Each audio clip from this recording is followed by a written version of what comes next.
Thank you. And I'm really happy to be here and happy to you letting me give a reflection from a northern farmer's point of view. Together with my husband, I have a business within agriculture, forestry, and also logging contractors. The agriculture is crop production. We used to have milk cows, but stopped this business in 2011. Today we have 12 employees, living in the village Selsberg outside Venice in northern Sweden, and we are the only household. It's very fantastic, but sometimes less fantastic.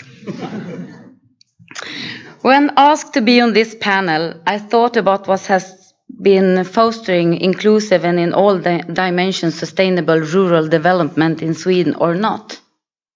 What has been good or bad historically? What challenges do we see today and going forward tomorrow? My short answer would be that positive development has been driven by local engagement and action together with collaborations between farmers and other groups in rural areas. Specific focus on women entrepreneurship is another important factor. It is when people engage and together tell the story of what is important for them in the rural life that we get positive and for all inclusive development.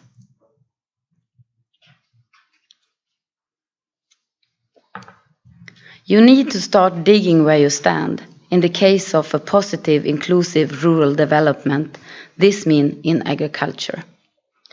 Agriculture is the engine of rural development. See to it that agriculture is attractive and develops well.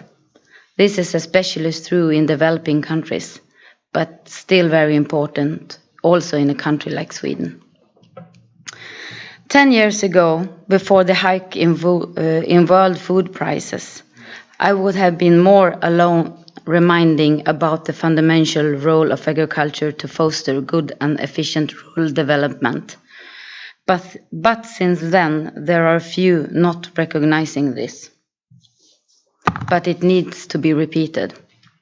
There are still governments that in policy choices long for something more modern. To them I say, food will always be modern. It might transform, but will always be. I quote the previous French president, agriculture is the future as much as space industry and nanotechnology. For now and for a very long time ahead, it is agriculture that will give the economic growth that will take people out of poverty and into food security. This will also make rural areas attractive, with its in social and environmental benefits. Now the report we are here to discuss brings exactly this message, that we need to start digging where we are, that is in agriculture. This will help us make rural transformation good and inclusive. I applaud this. Rural areas and the people are no different from urban areas. The needs are the same. People need to be able to make a living from what they earn. They must be able to buy what they do not produce themselves. They need to send the children to school. They need hospitals and other services like post offices. They need good infrastructure, roads and internet. They need most you can think of that people in the cities need. These aspects must be taken care of for the agriculture engine to turbo and be used to its full potential. In Sweden, we have seen a very obvious downwards going spirals in rural areas when the last dairy farmers checks out. Other small industries depending on agriculture and all services need for good lives close down, and the open landscape sometimes disappear. What is needed is a good business environment for farmers and other activities around farming. And do not tell me that most farmers in the world are small-scale farmers. often subsistence farmers and not businesses. Of course they are, but they all want to make a living off the farm. And this is business, no matter on the level. To be successful, you need the same basic things. Everybody needs like secure access to land and other necessary resources like capital, knowledge and education. In IFAD, we have projects focusing on different cultivation techniques, crop rotation, small land use, crop production plants, saving land groups and system for various insurance schemes. This is good.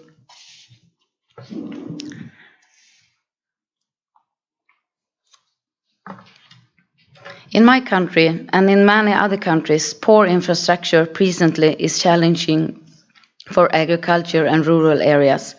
There is mentioned before an importance interlinkage between infrastructure and successful businesses activity like agriculture. Farmers must be able to have access to the market. They need to get the products to the market. The milk truck must be able to collect the milk. Without dairy farmers, roads and other infrastructure deteriorate with time.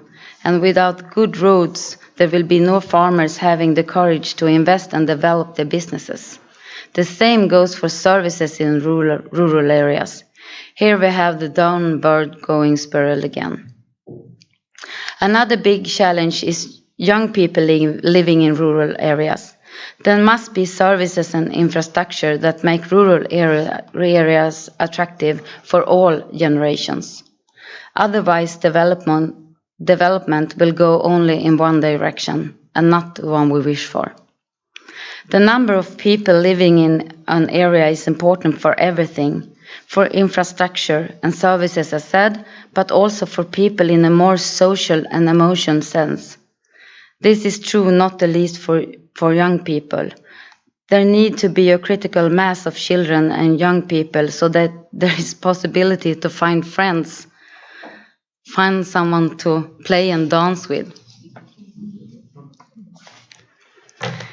If we go back in time in Sweden, things were very different. At the end of the 19th century, Sweden was among the poorest countries in Europe. At that time, farmers' movement played a very important role for rural and democratic development. Farmers were losers on the market and poverty was solved.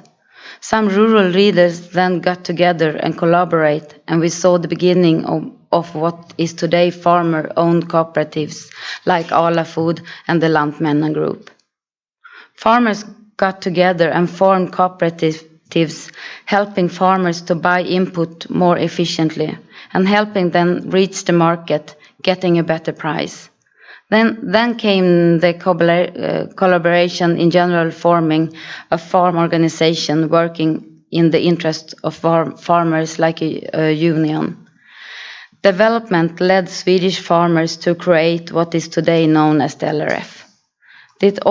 This all had implications for society, creating democracy from bottom up and economic growth and taking people out of poverty.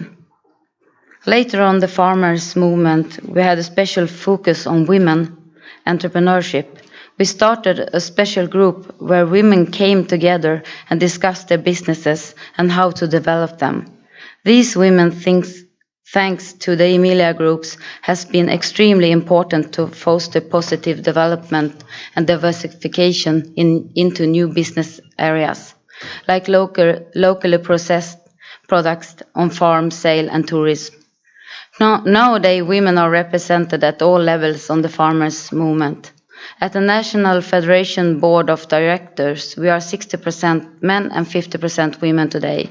But we have been 2 years ago, we were the opposite.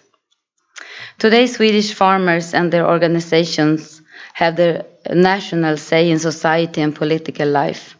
Farmers are heard both locally, regionally, nationally, and internationally.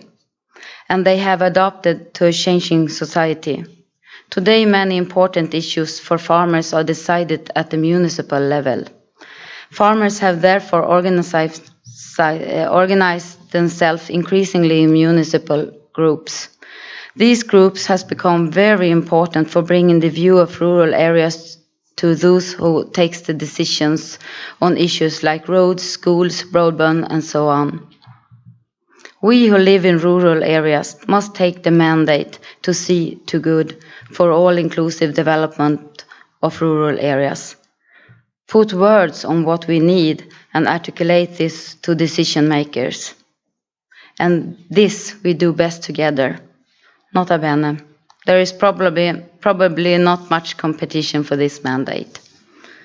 Thank you.